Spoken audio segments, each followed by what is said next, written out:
Welcome to sunny South Africa.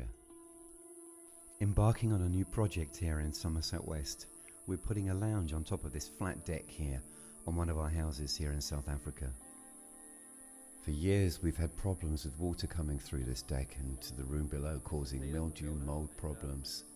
It's been an ongoing battle. Take it away, boys. So with the help of Peter, my local builder here in Somerset West, and his Malawian crew, we're going to get to work. And it's a double-edged sword, because not only do we eradicate the water problems, we end up with a beautiful large room on top of the house.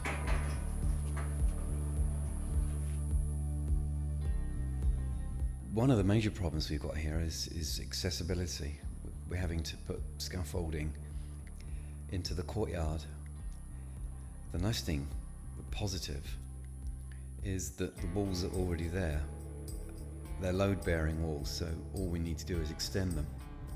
So, using a grinder, we're going to cut the plaster away on top of the existing walls and build up and maximise this lovely view of the Cape.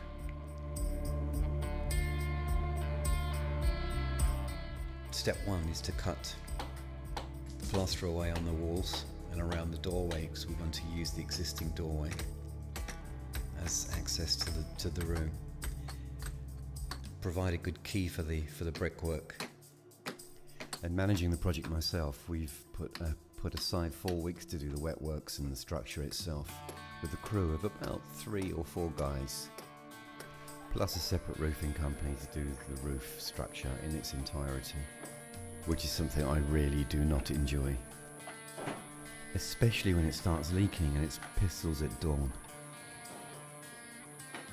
Using Peter, a local builder in Somerset West, and his boys, Malawian guys. Very good at what they do. Nice guys.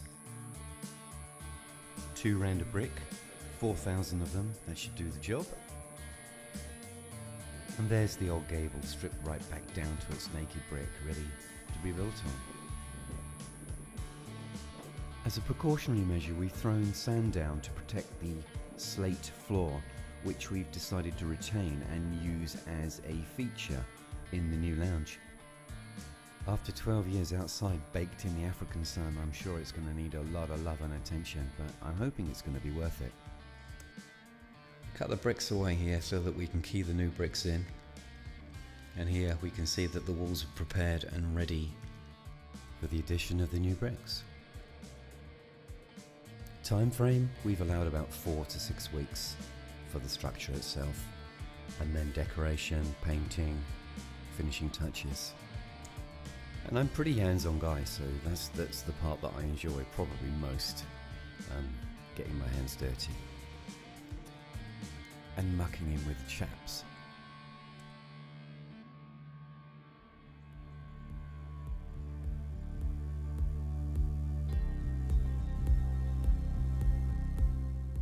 One of the things that can drive you crazy is working and living in the same house. You get used to having the rubble and the mess around you, but it's an occupational hazard, and you just have to resign yourself to the fact that you're improving the house and it won't be for long.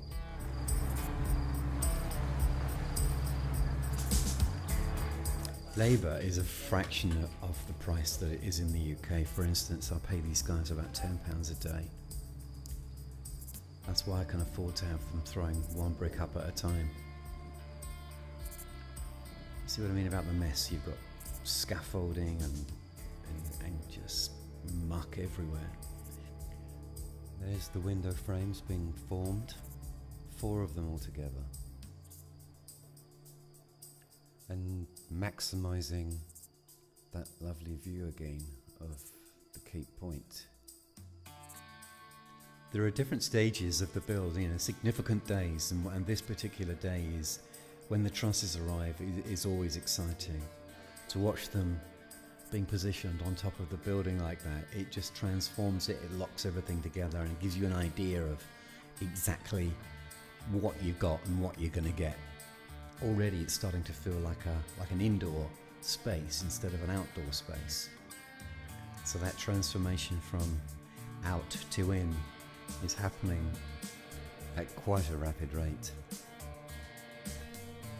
Originally we would have used tongue and groove pine to cover the trusses, but now we're using a thick polystyrene iso board. It's a good insulator, it's easy, it's very, very fast. Here we've got the remains of some of the roof sections that we've taken off the main house there, so we can butt the new roof in. Can you see where they've blended the new plaster into the old wall? They use a mix of lime, sand and cement and blend it in with a trowel. It's very skillful.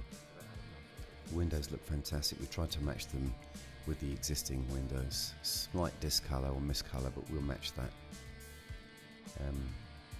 Ready for the electrics here. Pulled the cables through. There's the old skylight, which is starting to break out now. Thought about leaving it, but we'd have been tripping over it every 10 minutes in the dark. So we decided to smash it out and try and blend the new tiles with the old. That'll be my job. There you can see the where they've chased the walls with grinders to put the electric cables in. So all of the walls will have to be poly-skimmed with polyfiller and then later rubbed down, which is a laborious task, but quite entertaining watching these Malawians turning into albinos as the dust falls on them. That's one of the roofers preparing the fascia boards. You can see that we've made some interesting progress here. The roof sheets are on, the window glass is in, and the room is sealed. It's all down to the finishing touches, which were hampered because we found a leaking pipe inside the deck. It was causing major problems over the years, and you can see the effect the water's had as it soaked its way through the concrete down into the cornices and the block. So it's out with the plumber with his jackhammer to find the pipe, which is deep in the concrete somewhere. Why is it in the concrete? They put the pipes in the concrete. It transpired to be quite a surgical process because obviously that jackhammer going through a pressurised water pipe is going to cause even more problems. So we found the culprit, removed the old piece of pipe and replaced it, soldering a new piece in. So now we can get on with the painting and the decorating. So with the lights on and the polyfiller out, off we go. This is where the skylight used to be. I've tiled it with the same tiles. I was lucky to find some local tiles and it blended nicely. I can't tell you how nice it is to say goodbye to the builders and watch the scaffolding disappear and watch all the rubbish disappear. The concrete and the cement and the bits of masonry that are lying around, everything disappears and everything reverts back to its lovely full glory. Fresh paint, new tiles, varnish, glass, gutters.